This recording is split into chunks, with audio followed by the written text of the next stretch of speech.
Vers où va l'économie égyptienne? C'est presque la question la plus importante qui circule partout actuellement aussi en Égypte. C'est pourquoi nous avons actuellement au studio de Nal TV International M. Hicham Youssef, c'est un analyste politique mais aussi économique. Vous êtes toujours le bienvenu sur Nal TV International. Et c'est la même chose pour Dr Abdelrafa Moussa, notre professeur de droit commercial. Vous êtes toujours le bienvenu sur Nal TV International. Oui. Et très vite, nous allons poser cette nouvelle question. Est-ce que vraiment la croissance économique de l'Égypte, c'est la vraie solution pour résoudre le problème ou tous les maux et les problèmes économiques de l'Égypte? Bon, c'est demandé pour le moment. Oui. C'est nécessaire. Oui. de trouver c'est pas une solution, mais c'est une obligation pour tous les responsables de sortir de cette crise et qui ont pour le moment. Alors là, comment on va sortir? Je crois que c'est presque tout le monde maintenant en Égypte, soit des spécialistes, soit des responsables, qui se réunissent beaucoup pour trouver toujours des solutions rapide, parce que c'est une question de temps aussi. Le patience, elle manque beaucoup de patience maintenant à propos de le peuple. Alors là, on est obligé d'accélérer le rythme pour trouver des solutions sur tous les niveaux, partout, dans tous les domaines, dans toutes les spécialités. Oui, et bien sûr, l'un de ces domaines, c'est le tourisme. C'est pourquoi le gouvernement égyptien essaie toujours de faire une sorte de promotion touristique dans plusieurs parties dans le monde. Mais en même temps, nous trouvons que l'industrie du tourisme ne marche pas jusqu'à maintenant. Mais les Égyptiens ont d'autres moyens, c'est l'agriculture et l'industrialisation. Vous avez un point de vue à propos du tourisme, je crois. Oui, d'abord, on doit préciser quelque chose. Oui. L'Égypte passe par un moment sur le plan économique. Il y a un changement radical dans l'économie égyptienne. Comment? Parce que, est-ce que l'économie égyptienne, qui était pendant l'époque de Moubarak, c'est une économie libre, c'est dirigé à moitié par l'État. Oui. Maintenant, on se dirige vers une économie libre. Et ça, c'est une phase très difficile. Et il faut faire comprendre à la population qu'on doit quand même comprendre la situation actuelle. On cherche, c'est-à-dire d'avoir un échange libre. Et ça a touché la livre égyptienne, ça a touché le dollar, ça a touché la consommation infime de la population. Ouais. Mais pour faire face, c'est-à-dire à cette situation, pour moi, je pense à deux choses. D'abord, pour le tourisme, il faut que l'État investisse dans ce domaine. Comment? Il n'y a pas de publicité, par exemple, à l'étranger. Il n'y a pas de publicité pour le tourisme. Est-ce que vous regardez les télés occidentales? Non, il n'y a pas de publicité comme il faut. Promotion. Et il faut, c'est-à-dire, il y a des sociétés spécialisées dans le domaine du tourisme, elles ont besoin d'une aide. Mais cette aide-là, ça ne sera pas gratuit. Ils vont participer.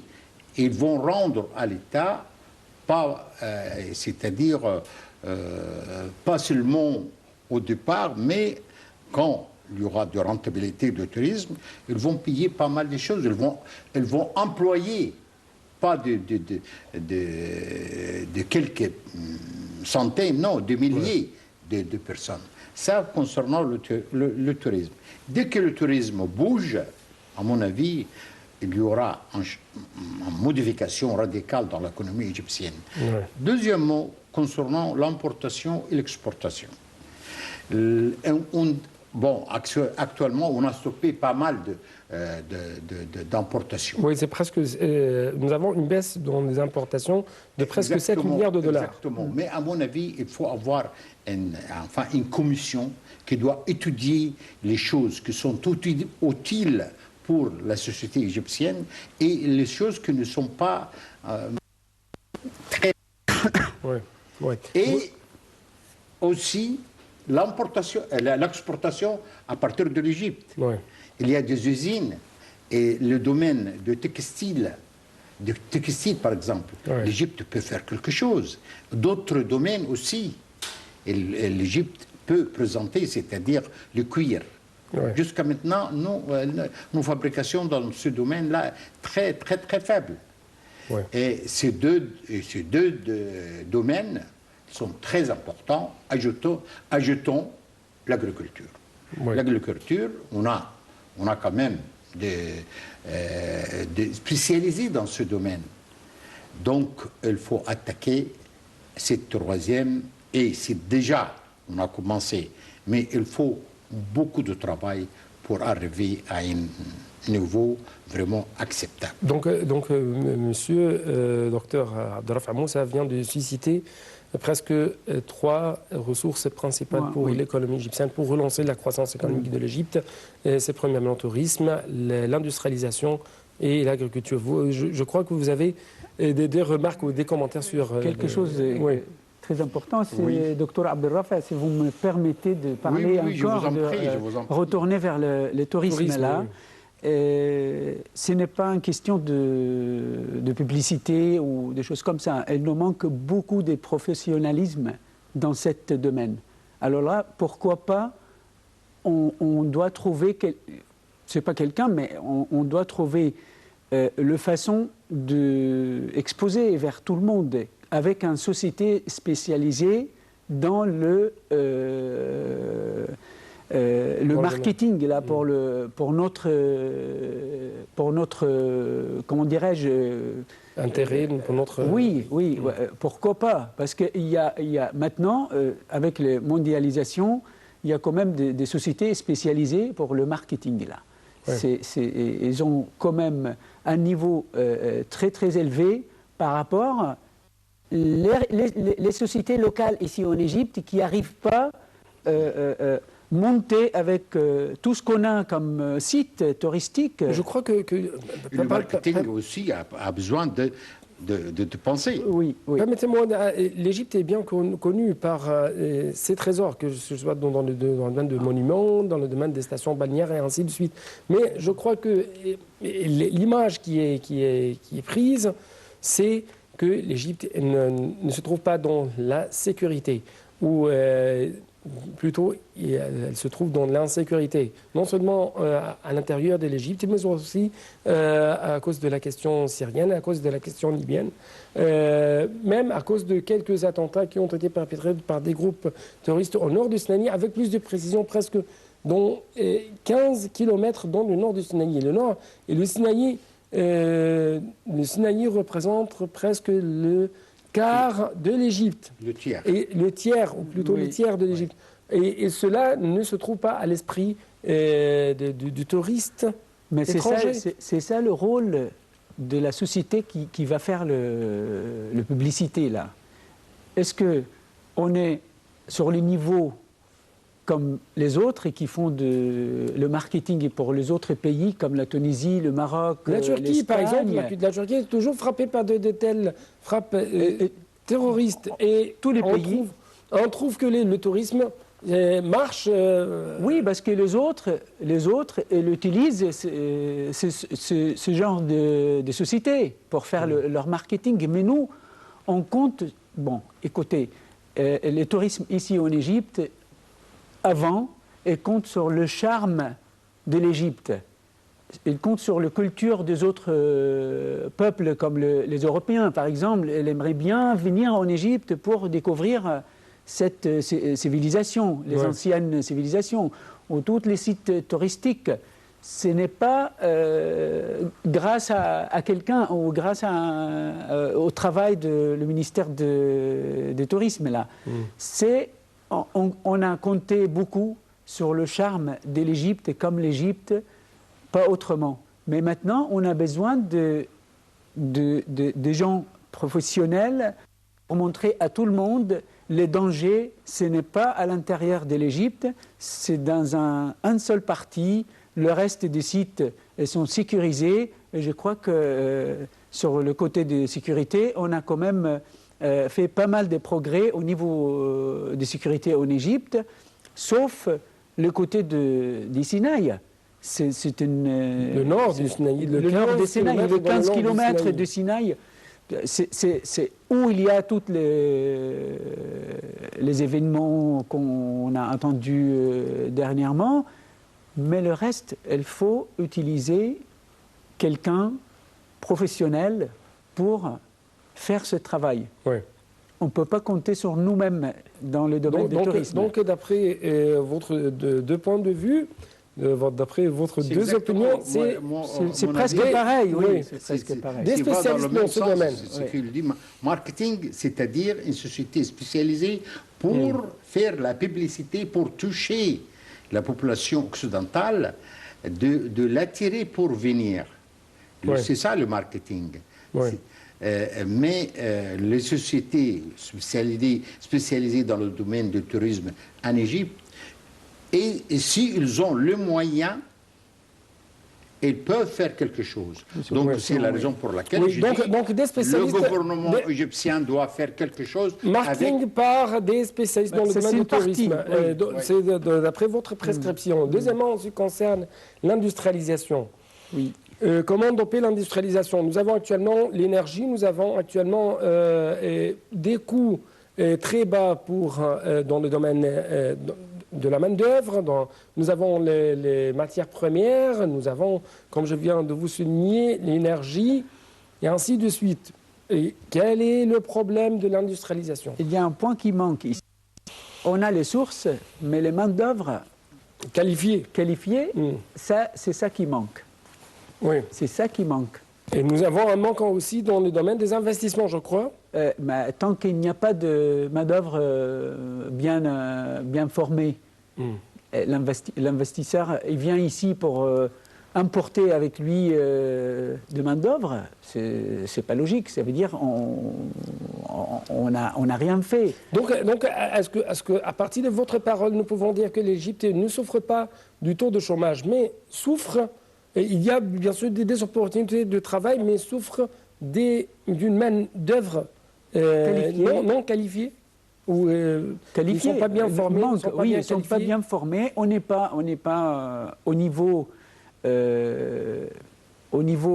professionnel, hein, sur tous les métiers comme menuisier, plombier, tout ça. Le niveau est très très bas. Et ça, ça va créer un problème dans l'avenir, parce que si on regarde dans tous les domaines de l'industrie, il y a des nouveautés, il y a des modernisations.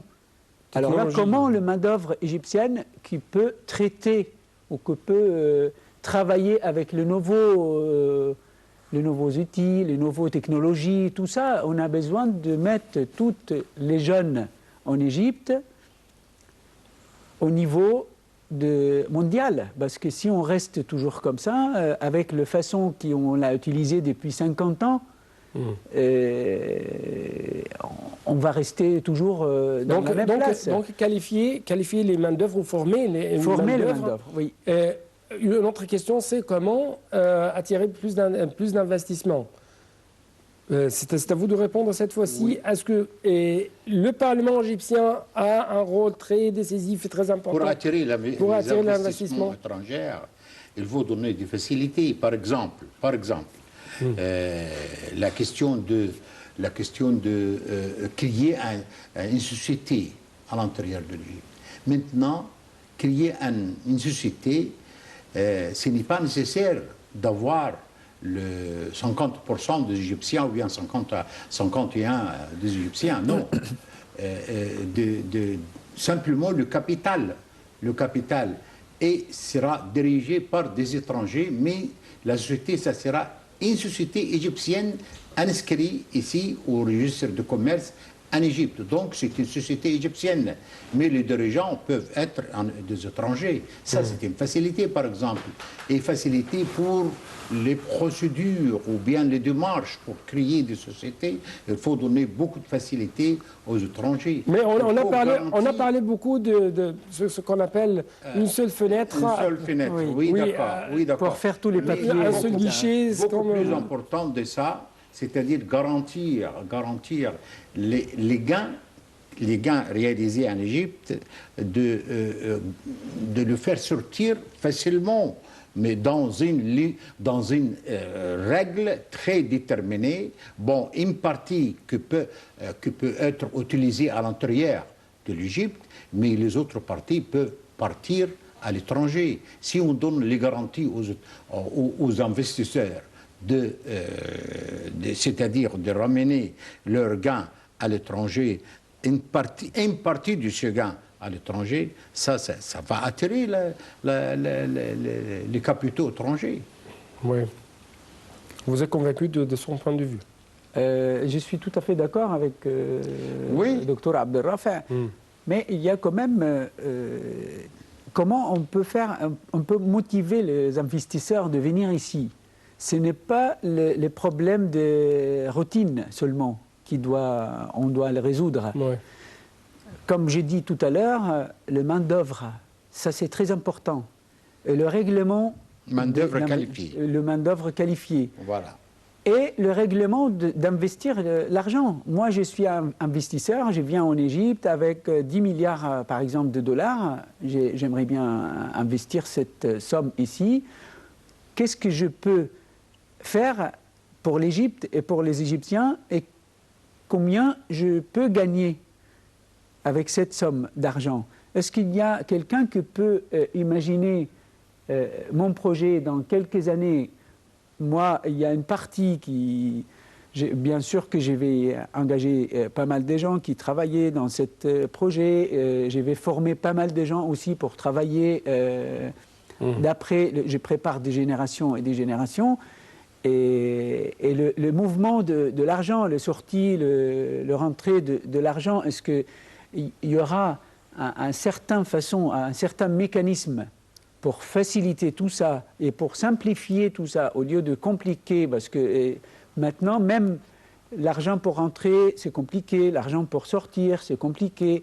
Il y a quand même pas mal de problèmes quand tu es quelqu'un qui a envie de venir ici pour investir, il va réfléchir une centaine de fois. Oui. J'aimerais bien de le faire réfléchir une dizaine de fois. Mais toujours dans le cadre de notre question principale, vers où va l'économie égyptienne. Est-ce que vous trouvez qu'il y a des mesures qui ont été adoptées afin de faire face à l'État? On peut ajouter autre chose. L'infrastructure à l'Égypte, les transports. Mais avant tout, en ce qui concerne l'investissement, vous avez touché quelque chose? L'investissement, les transports, si on a des transports bien organisés, bien qualifié pour faire face, pour partir à partir du nord jusqu'au sud. Je crois que nous avons actuellement une bonne infrastructure, notamment dans le domaine des routes. Je suis désolé, non. Les réseaux routiers.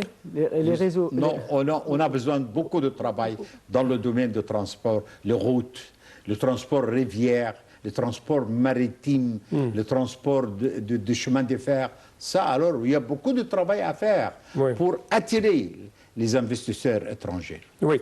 Autre question, c'est l'agriculture. Comme vous venez de dire, l'une des veines de l'économie égyptienne, c'est l'agriculture. Et l'un des défis qui est confronté l'Égypte ou qui se trouve face à l'Égypte, c'est bien sûr la sécurité alimentaire. Donc, nous avons actuellement un projet qui s'appelle 1,5 million de fédans. Oui. Votre remarque, votre lecture? Est-ce que c'est ça la solution ou c'est une partie des solutions? Est-ce qu'on va utiliser le même système après?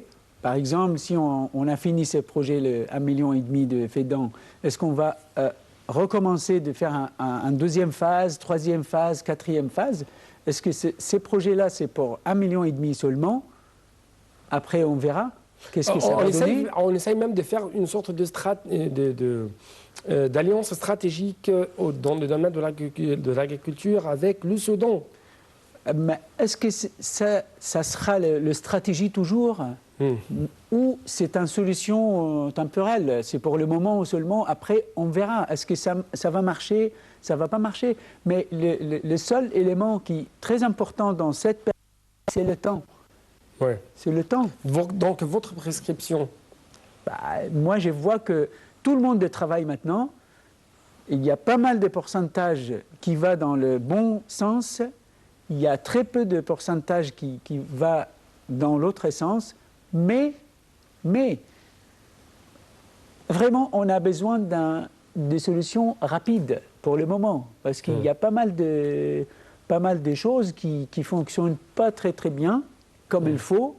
Et c'est facile à résoudre ces problèmes. On a beaucoup de solutions, mais j'ai appris un seul mot qui résout tous les problèmes, presque tous les problèmes. C'est la volonté politique. La volonté politique. Oui. Docteur, j'écoute. Oui. Au niveau de la volonté politique, au niveau de la volonté parlementaire, les parlementaires doivent faire quoi pour relancer l'économie verte de l'Égypte, pour relancer l'économie agricole de l'Égypte? Oui, c'est-à-dire promulguer des lois qui protègent, qui protègent le consommateur, par exemple. C'est le consommateur, s'il trouve des productions saines qui ne heurtent pas leur santé, ça c'est très important. Ouais. Ce n'est pas seulement pour nous à l'intérieur de l'Égypte, c'est aussi pour l'exporter. L'exporter, c'est-à-dire, vous savez très bien, l'exportation vers la Russie. Si l'exportation de produits agricoles comme il faut, je pense qu'il y aura beaucoup d'États qui demandent la production égyptienne. Si la production égyptienne, par exemple, dans le domaine de pommes de terre, ça, c'est un produit très, très sensible. Il faut le bien implanter, il faut le bien protéger pour exporter de bonnes productions. Oui. Vous parlez des efforts je donne un exemple. Oui. Je donne un exemple. Je parle du Parlement. Mais le Parlement, s'il promulgue une loi qui protège, c'est-à-dire, ou bien que donne une règle très, très claire et nette pour obliger l'agriculteur de faire quelque chose en bon état, en bonne production. Mais si on laisse les choses sans limiter le heurt de ce domaine, ça va nuire à notre production. Oui. Autre deux questions qui touchent tout le monde, c'est la hausse des prix et la hausse du dollar. Vous voulez commencer par quoi? Moi, je vais répondre à ces questions, mais avec une façon un peu plus générale. Je vais généraliser les choses. Parce que dans le domaine de l'économie, il y a beaucoup de choses et nous manquent ici en Égypte. Comme? Ça veut dire on n'est pas bien éduqué pour comment on peut consommer tout ce autour de nous. L'électricité, l'eau, le moyen de transport, le gaz, les prix, l'essence. On ne parle pas de prix. Moi, j'ai dit, on vit avec une façon, notre mode de vie, c'est un mode de consommation énorme. Et la solution qui le porte les économistes vers ce problème, de limiter les quantités pour chaque personne ou chaque famille. Ça veut dire, je vous donne un petit exemple vite fait comme ça, un spécialiste dans le domaine d'eau, elle peut me donner une famille de 4 personnes ou 5 personnes qui vivent dans un appartement 100 mètres carrés, elle peut consommer combien de mètres carrés par mois? On va dire, par exemple, 10 mètres carrés. Bon, le 10 mètres carrés, ça coûte 10 livres. Bon, le mètre carré qui est plus que le 10, c'est 100 livres, le prix de ce mètre carré de plus. Mètre cube, désolé. L'électricité, qui assez pour une famille, 5 personnes qui vivent dans un appartement 100 mètres carrés, ça suffit pour eux pour le mois. Par exemple, 100 kilowatts. Ouais. Les 100 kilowatts, ça coûte 50 livres. Plus que les 100 kilowatts, le kilowatt, ça coûte 50 livres. Alors là, il faut limiter les consommer pour éduquer les gens. Comment on peut consommer les choses au lieu de laisser toutes les robinets qui coulent partout, l'électricité ouverte partout, parce que ça ne coûte pas cher par rapport aux autres pays. Alors là, le bus, les moyens de transport public, le billet maintenant, c'est 2 livres, je crois. Pourquoi pas, pendant les horaires de travail, c'est 2 livres, mais le reste de la journée, c'est 5 livres. Le métro, le reste, tout ça, il faut préciser les prix quand on va au travail ou on va se balader ou visiter ailleurs. Alors là, tout ça, c'est des choses... il y a beaucoup des idées magnifiques. Mais pour appliquer, il faut les 2 éléments les plus importants, les volontés politiques et les volontés de peuple. Parce que tout le monde maintenant, ils disent nous voulons avoir un niveau de vie mieux que maintenant. Oui, mais qu'est-ce que vous faites exactement? Mais je ne vais pas arrêter ici vers tout ce qu'elle dit les gens. Mais quand même, les responsables et les preuves pour les 2 éléments que j'ai récités maintenant, les volontés politiques et les volontés du peuple, on a 2 événements qui étaient passés en Égypte il y a pas mal de temps. La première chose, les volontés politiques, le phénomène le ministre de l'Intérieur, Ahmed Rojdi, qui a appris à tout le monde comment on peut traverser les rues, comment on peut garer la voiture. On était obligés parce que c'était les amendements. Mais je crois que même nous avons une expérience dans le domaine de la technologie en ce qui concerne les feux du trafic, à travers les feux numériques. Oui. La circulation est de plus en plus très améliorée. Oui, mais je parle dans le ministère de l'Intérieur en général. Dans tous les départements, elle a fonctionné 100%, comme il faut. On a passé une période avec ce ministre, c'est une période magnifique. La deuxième chose qui confirme les volontés bibliques, c'est le match de l'Égypte-Algérie qui a duré au Soudan. Alors à tous les médias, tout le monde était au bout des doigts, mobilisé derrière ce match. Alors là, on est capable, le média, il est capable de motiver tous les gens, de faire quelque chose vers l'avant, et les volontés politiques sont capables de faire quand même. Donc d'après votre parole, il y a quelques points. Premièrement, c'est comment réduire la consommation, comment... c'est presque... Il y a des solutions. Le rôle des médias... C'est un problème très grave, ce qu'il parle. Oui. Le rôle des médias. Le rôle des médias dans le temps des crises et dans le temps des problèmes économiques. On a besoin de changer la mentalité. La mentalité, on peut le changer avec les lois. Oui, la mentalité, ce n'est pas facile. C'est l'éducation, c'est les règlements, c'est l'application dans la rue, l'application dans beaucoup de choses. Oui. Donc, à la lumière de changer la mentalité, en ce qui concerne la hausse des prix, encore une fois, et les prix du dollar, est-ce que, d'après votre parole, réduire la consommation, c'est un très bon instrument pour faire face à de tels problèmes? C'est la seule solution, je crois. La seule solution de réduire les consommations, de faire d'économies. Ou bien modifier la consommation. On peut, oui, aussi, mais on doit obliger les gens de respecter la logique pour consommer quelque chose. Oui. D'où provient... Pas tout à fait. Oui, pour le terme obligé, là, je ne suis pas d'accord. Oui, obligé, vous n'êtes pas d'accord, mais il y a une chose... Modifier la mentalité. D'où provient l'importance de la dangerosité des réformes, si je peux dire, structurelles dans l'économie égyptienne, des réformes... dans le réforme totale. Oui.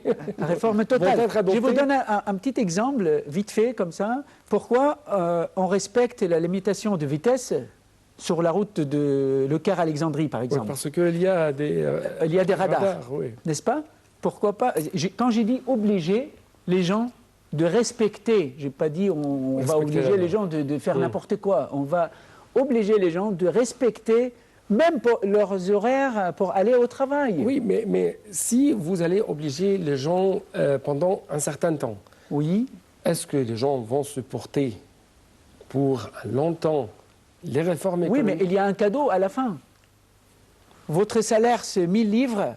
Vous souffrez de manque d'argent à la fin de mois, mais quand vous êtes obligé de faire d'économies, vous allez trouver au moins 200 livres, 250 livres à la fin de mois avec toi parce que tu as payé moins d'électricité, moins de gaz, moins de l'essence, tu as payé moins dans les moyens de transport. Fois, les gens vont supporter les réformes économiques qui vont être adoptées.